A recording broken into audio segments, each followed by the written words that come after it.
కుమ్ముకై కుట్ర చేసి ఈ ప్రభుత్వాన్ని పడగొట్టాలన్న ఆలోచన చేస్తున్నారు. అందుకే బీఆర్ఎస్ ఎమ్మెల్యేలు చాలా మంది అన్న ఇందిరమ్మ రాజ్యం ఉండాలి, ఇన్నేళ్లు మేము ఆ పార్టీలు ఉన్నా ఒక్కరోజు కూడా ముఖ్యమంత్రి మా గల్వలే, మా మాట వినలే, ఆయన ఎట్లుంటాడో మేము చూడలేదు.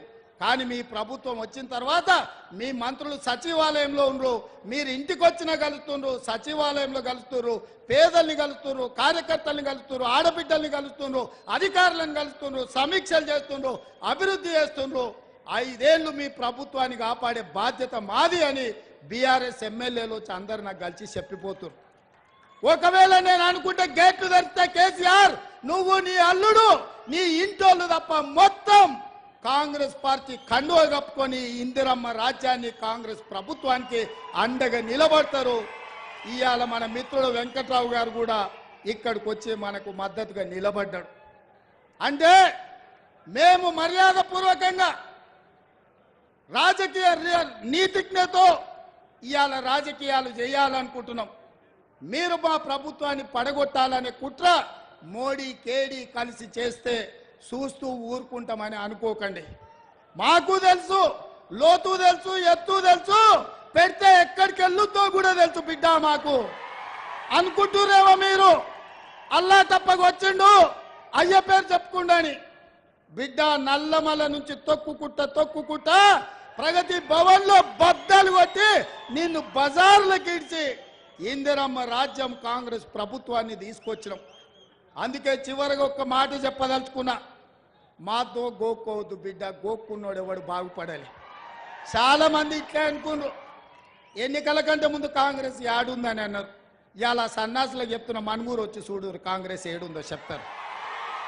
ఈ వేదిక మీద చూడుని, గా కింద మా కార్యకర్తల్ని చూడుని. మా కార్యకర్తల సప్పులకు మీ గుండెలు వగిలి సావాలి బిడ్డ.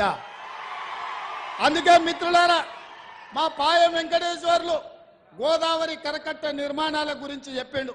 మా పాయ వెంకటేశ్వర్లు గోదావరి వరద ముంపు గ్రామాల కుటుంబాలకు ఇండ్ల పట్టాలు ఇవ్వాలి, ఇండ్లు ఇవ్వాలని చెప్పిండు.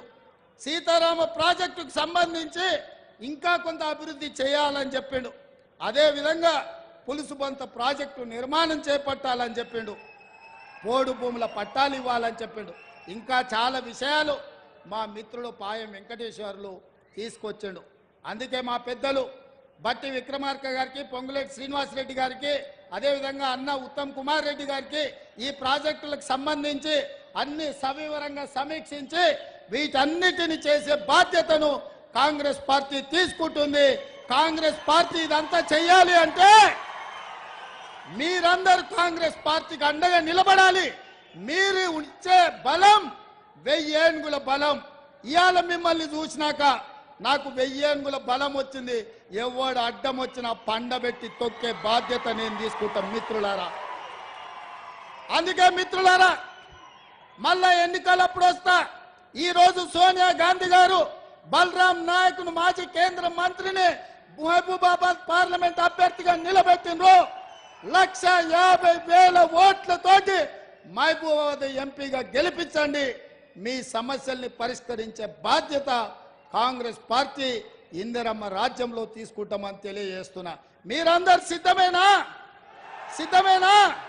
సిద్ధమేనా? సిద్ధమేనా? సిద్ధమేనా? సిద్ధమేనా? గట్టిగా, ఇంకా గట్టిగా, ఇంకా గట్టిగా కేసీఆర్ గుండెలు వలగాలి, ఢిల్లీలో మోడీ చెవులు బలగాలి. సిద్ధమేనా?